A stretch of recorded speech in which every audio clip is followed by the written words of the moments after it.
नमस्कार। आज हम हिंदी व्याकरण में उपसर्ग और प्रत्यय की परिभाषा एवं अर्थ के बारे में विभिन्न महत्वपूर्ण उदाहरणों का वस्तुनिष्ठ प्रश्नों के माध्यम से अध्ययन करते हैं। तो शुरू करते हैं आज का ये वीडियो।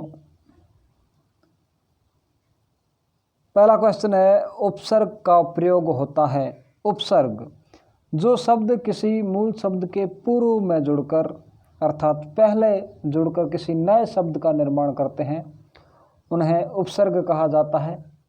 जैसे यहाँ उदाहरण के रूप में एक शब्द है हार।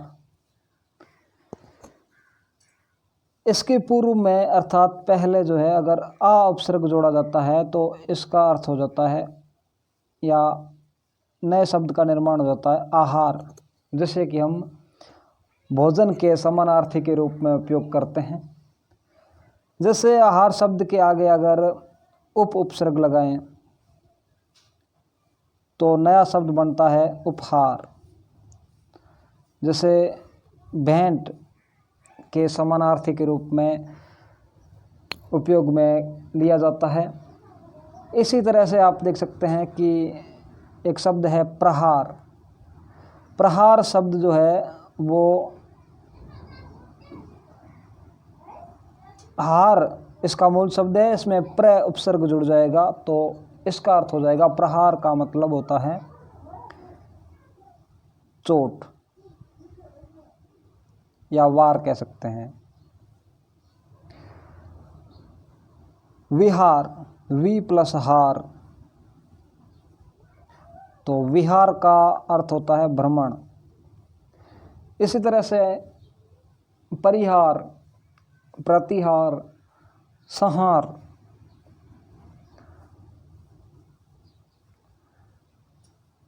संहार जैसे कि सम उपसर्ग लगा हुआ है आहार शब्द में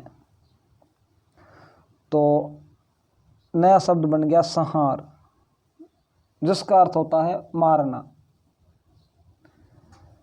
तो उपसर्ग का प्रयोग जो है वो शब्द के आदि में, आदि का मतलब प्रारंभ, तो इस क्वेश्चन का आंसर हो जाएगा ए। नेक्स्ट क्वेश्चन है, जो धातु या शब्द के अंत में जोड़ा जाता है उसे क्या कहा जाता है?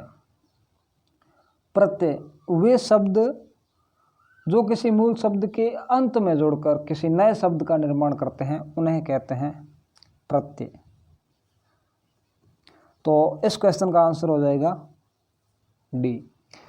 प्रत्यय दो प्रकार के होते हैं। पहला है कृदंत प्रत्यय और दूसरा है तद्धित प्रत्यय। कृदंत प्रत्यय या इसे कृत प्रत्यय का कह सकते हैं और दूसरा है तद्धित प्रत्यय। कृदंत प्रत्यय जो है वो क्रियापद के मूल रूप के साथ जुड़ते हैं। क्रियापद के मूल रूप के साथ, यानी कि कृदंत प्रत्यय वो प्रत्यय जिनमें जो मूल शब्द होता है वो क्रिया का रूप होता है। जैसे यहाँ उदाहरण के रूप में लड़ाकू। लड़ाकू जो शब्द है वो इसका लड़ प्लस आकू, तो ये जो शब्द है ये क्रिया का रूप है लड़। इसी तरह से तद्धित प्रत्यय। तद्धित प्रत्यय की परिभाषा ये है कि वो प्रत्यय जो क्रियापदों के अतिरिक्त संज्ञा, सर्वनाम, विशेषण आदि शब्दों के साथ जुड़कर नए शब्द का निर्माण करते हैं तद्धित प्रत्यय कहलाते हैं। उदाहरण के रूप में जैसे यहाँ पर एक संज्ञा का रूप है छात्र। इसमें अगर ए प्रत्यय जोड़ देते हैं तो नया शब्द बनता है छात्रा। तो ये तद्धित प्रत्यय का एक उदाहरण है। नेक्स्ट क्वेश्चन है, प्रख्यात में प्रयुक्त उपसर्ग है। प्रख्यात इसका मूल शब्द है ख्यात और इसमें उपसर्ग जुड़ा हुआ है प्र। तो इस क्वेश्चन का आंसर हो जाएगा ए। नेक्स्ट क्वेश्चन है प्रत्युत्पन्नमति शब्द में कौन सा उपसर्ग है? तो प्रति प्लस उत्पन्न प्लस मति, उपसर्ग इस शब्द में प्रति उपसर्ग है, तो इस क्वेश्चन का आंसर हो जाएगा बी। नेक्स्ट क्वेश्चन है गमन शब्द को विपरीतार्थक अर्थात विलोम बनाने के लिए आप किस उपसर्ग का प्रयोग करेंगे? गमन का अर्थ है जाना और विपरीत अर्थ अर्थात विलोम शब्द के रूप में जिस शब्द का निर्माण करेंगे उसका अर्थ होगा आना। तो यहाँ आ उपसर्ग का प्रयोग करेंगे तो इसका अर्थ या इस नए शब्द का निर्माण हो जाएगा आगमन। तो आगमन का अर्थ है आना। तो गमन शब्द को विपरीतार्थक अर्थात विलोम बनाने के लिए आ उपसर्ग का प्रयोग किया जाएगा। तो इस क्वेश्चन का आंसर हो जाएगा बी। नेक्स्ट है निर्वासित में प्रत्यय है। निर्वासित, निर प्लस वास प्लस इत, तो प्रत्यय, तो यहाँ पर प्रत्यय जो है इत लगा हुआ है, तो इस क्वेश्चन का आंसर हो जाएगा डी। नेक्स्ट है लेखक शब्द के अंत में कौन सा प्रत्यय लगा हुआ है? लेखक, अक प्रत्यय लगा हुआ है, इस क्वेश्चन का आंसर हो जाएगा डी। नेक्स्ट है अनुज शब्द को स्त्रीवाचक बनाने के लिए किस प्रत्यय का प्रयोग करेंगे? अनुज स्त्रीवाचक बनाने के लिए अनुज शब्द में आ उपसर्ग आ प्रत्यय जोड़ेंगे तो शब्द बन जाएगा अनुजा। अनुज शब्द का अर्थ होता है छोटा भाई और अनुजा शब्द का अर्थ हो जाएगा छोटी बहन। तो इस क्वेश्चन का आंसर हो जाएगा सी। नेक्स्ट है सुत शब्द को स्त्रीवाचक बनाने के लिए आप किस प्रत्यय का प्रयोग करेंगे? सुत, इसमें आ प्रत्यय जोड़ते ही नया शब्द बन जाएगा सुता। सुत शब्द का अर्थ पुत्र के समानार्थी के रूप में किया जाता है और सुता का अर्थ हो जाएगा पुत्री। तो इस क्वेश्चन का आंसर हो जाएगा बी। नेक्स्ट है स्पर्श्य शब्द को विलोमार्थक, विलोम या विपरीत अर्थ वाला शब्द बनाने के लिए किस उपसर्ग का प्रयोग किया जाएगा? स्पर्श्य, स्पर्श करने योग्य, तो इसका विलोम बनाने के लिए ए उपसर्ग यहाँ पर ए प्लस स्पर्श्य, तो नया शब्द बन जाएगा अस्पृश्य, यानी कि जिसे छुआ ना जा सके। तो इस क्वेश्चन का आंसर हो जाएगा सी। नेक्स्ट है प्रतिकूल शब्द में कौन सा उपसर्ग है?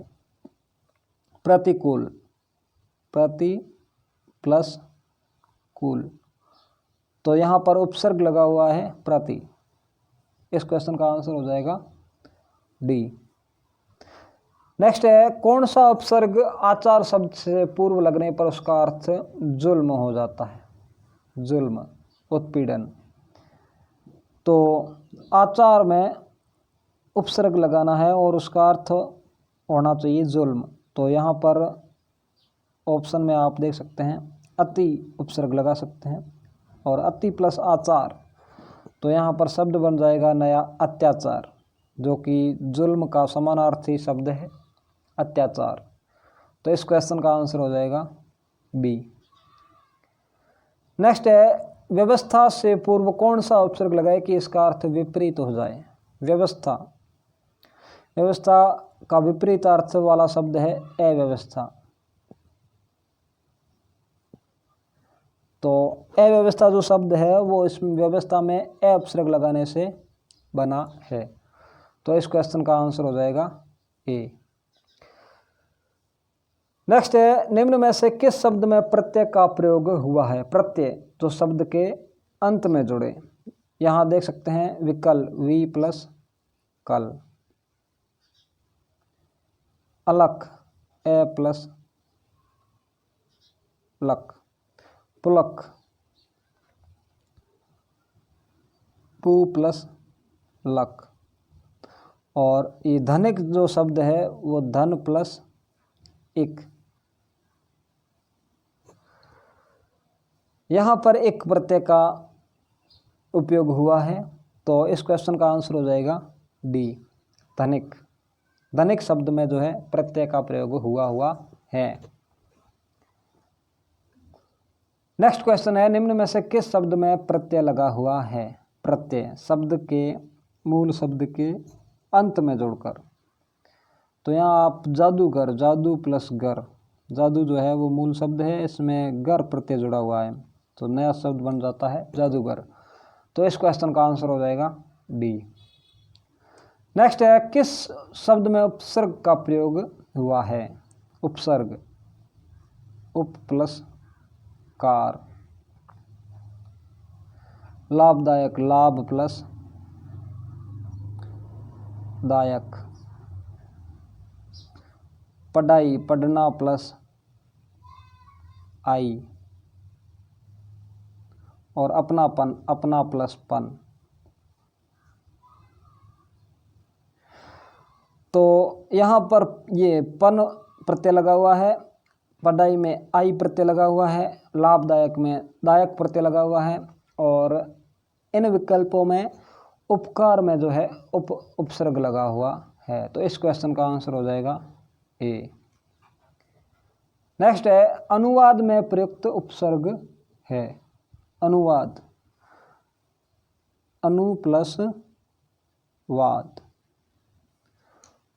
तो अनुवाद में प्रयुक्त उपसर्ग अनु, इस क्वेश्चन का आंसर हो जाएगा डी। नेक्स्ट है, धुंधला शब्द में प्रयुक्त प्रत्यय है। धुंधला, धुंध प्लस ला। तो इस क्वेश्चन का आंसर हो जाएगा सी। दोष हर्ता में प्रत्यय का चयन करें। दोष प्लस हर्ता।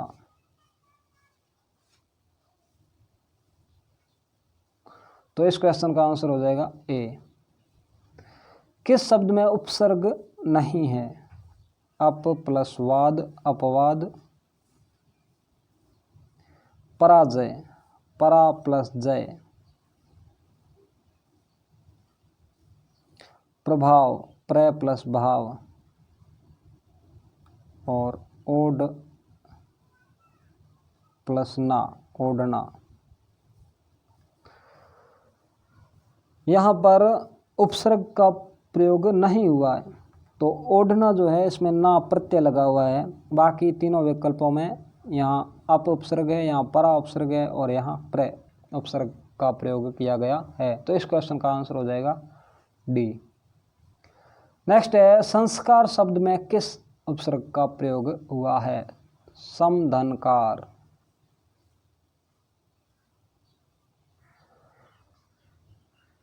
संस्कार नया शब्द बन जाएगा, तो संस्कार शब्द में सम उपसर्ग का प्रयोग हुआ है। नेक्स्ट है, पुरोहित में उपसर्ग है। पुरोहित,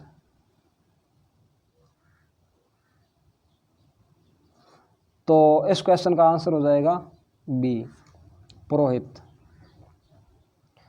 अवनत में प्रयुक्त उपसर्ग है। अवनत, अव प्लस नत। तो इस क्वेश्चन का आंसर हो जाएगा सी। नेक्स्ट है, सावधानी शब्द में प्रयुक्त प्रत्यय है। सावधानी, जैसे यहाँ सावधान, तो से प्लस अवधान। यहाँ आप कह सकते हैं से उपसर्ग है, लेकिन सावधानी में सावधान प्लस ई, जिससे कि नया शब्द बन जाता है सावधानी। तो यहाँ क्वेश्चन का आंसर हो जाएगा ए, सावधानी में ई प्रत्यय लगा हुआ है। उपसर्ग से संबंधित कुछ अन्य उदाहरण जैसे कि अत्युक्ति। अत्युक्ति, तो अत्युक्ति जो शब्द है वो अति प्लस उक्ति, अति उपसर्ग लगा हुआ है और उक्ति मूल शब्द है और नया शब्द बन जाता है अत्युक्ति, जिसमें कि अति उपसर्ग है। एक और उदाहरण जैसे कि स्वल्प। स्वल्प में जो है सु उपसर्ग है और अल्प मूल शब्द है।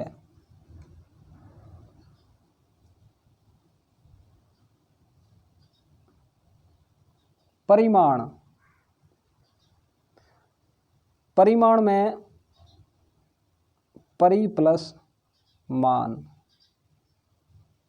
मान मूल शब्द है, इसमें परि उपसर्ग लग जाते ही नया शब्द बन जाता है परिमाण।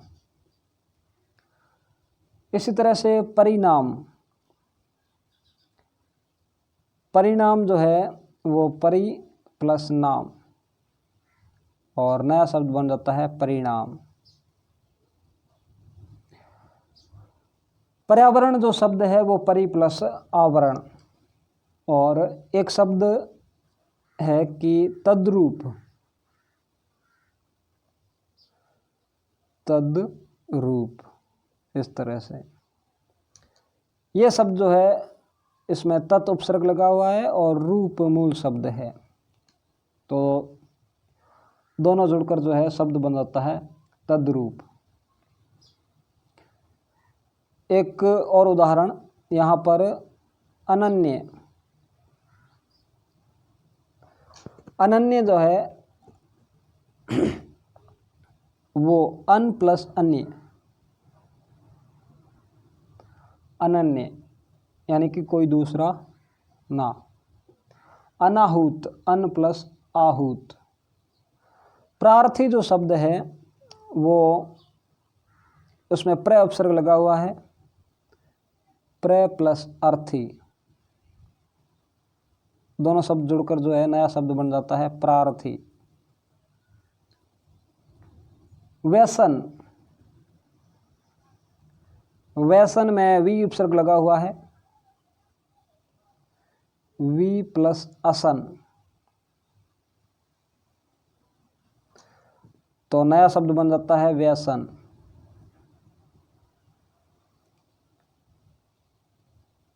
अभ्यास। अभ्यास में अभी उपसर्ग है, अभी प्लस आस, नया शब्द बन जाता है अभ्यास। अन्वय। अन्वय में अनु उपसर्ग है, अन्वय, यह शब्द जो है अनु उपसर्ग लगा हुआ है आय शब्द में और शब्द बन जाता है अन्वय। उल्लेख। उल्लेख जो शब्द है वो उसमें उत उपसर्ग लगा हुआ है, उत प्लस लेख, नया शब्द बन जाएगा उल्लेख। अब कुछ उदाहरण प्रत्यय से संबंधित, जैसे कि शब्द है देवी। देव प्लस ई प्रत्यय लगा हुआ है और नया शब्द बन जाता है देवी।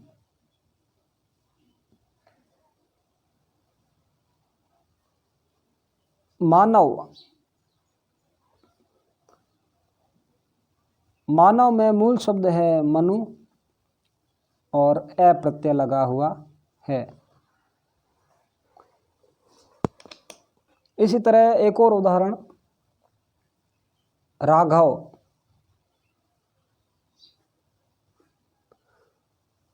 रघु प्लस ए, रघु यहाँ पर मूल शब्द है, ए प्रत्यय लगा हुआ है। इसी तरह से लाघव में लघु सब मूल शब्द ए प्रत्यय। गौरव में गुरु मूल शब्द और ए प्रत्यय। दानव में दनु, दानव, दनु मूल शब्द है और ए प्रत्यय। दानव राक्षस का समानार्थी। गौरव गुरु प्लस ए।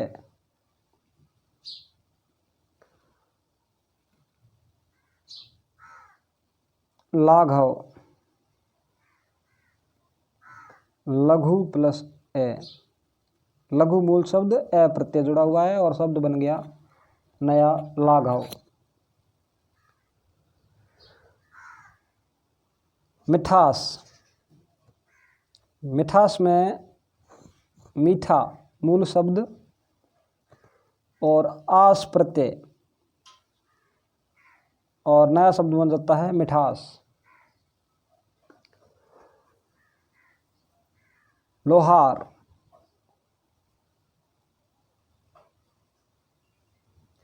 लोहार में मूल शब्द है लोहा और प्रत्यय लगा हुआ है आर। लोहार। एक शब्द है नकेल। यह शब्द जो है इसमें प्रत्यय लगा हुआ है एल और मूल शब्द है नाक।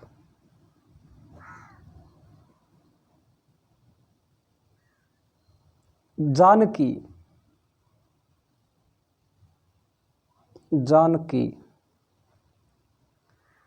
मूल शब्द है जनक और प्रत्यय लगा हुआ है ई शब्द के अंत में।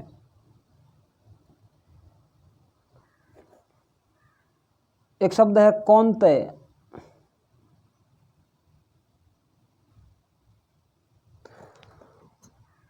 कुंती के पुत्रों यानी कि पांडवों के लिए यह प्रयुक्त किया जाता है और यह शब्द जो बना हुआ है कुंती प्लस आय, कौन्तेय। इसी तरह से ऐसा एक और उदाहरण है भागिनेय।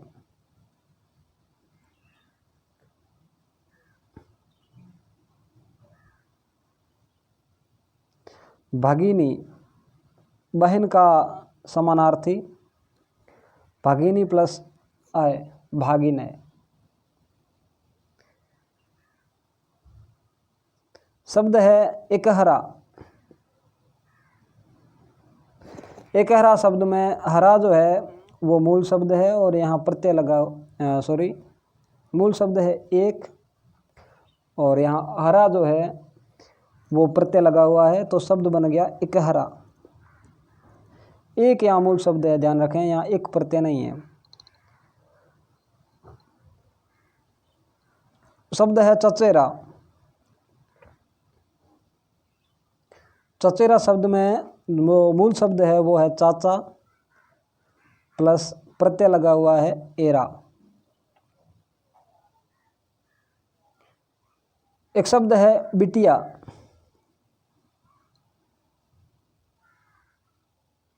बिटिया इसमें मूल शब्द है बेटा और प्रत्यय लगा हुआ है इया। शब्द बन जाएगा बिटिया। सौर्य। सौर्य में मूल शब्द है सूर और प्रत्यय लगा हुआ है ये। भिखारी। भिखारी में मूल शब्द है भीख और प्रत्यय लगा हुआ है आरी।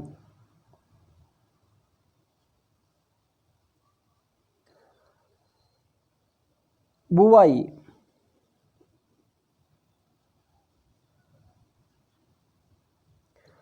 बुवाई में जो मूल शब्द है वो है बोना और प्रत्यय लगा हुआ है आई।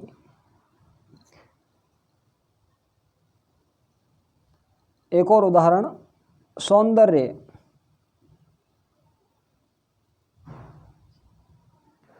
सौंदर्य में सुंदर मूल शब्द है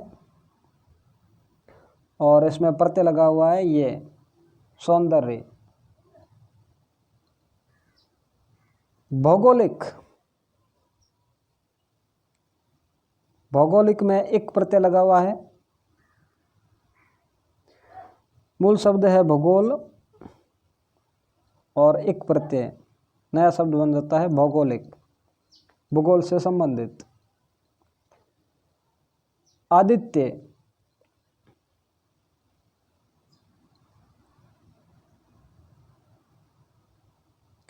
आदित्य में मूल शब्द है अदिति और प्रत्यय लगा हुआ है ये,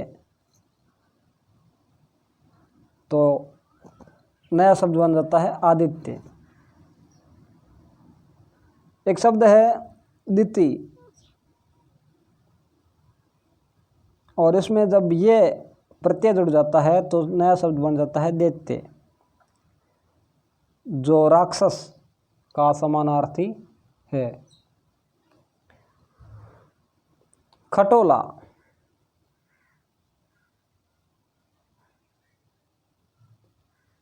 मूल शब्द है खाट और इसमें प्रत्यय जुड़ा हुआ है ओला और शब्द बन जाता है खटोला। संपोला,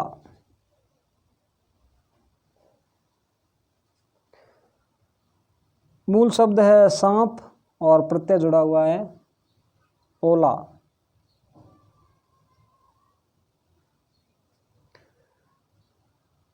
लालिमा, मूल शब्द है लाल और प्रत्यय जुड़ा हुआ है ईमा।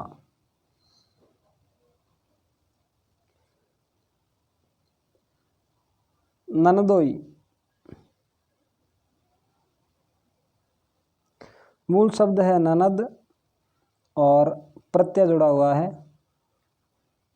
ओई, तो नया शब्द बन जाता है ननदोई। विशैला,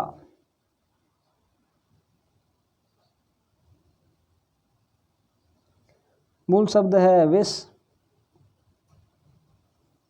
और प्रत्यय जुड़ा हुआ है ऐला, नया शब्द बन जाएगा विशैला। भारतीय,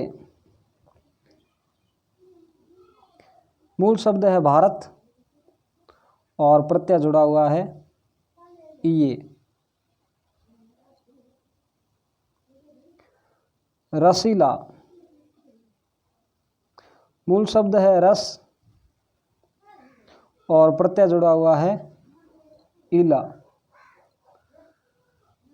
अपनापन,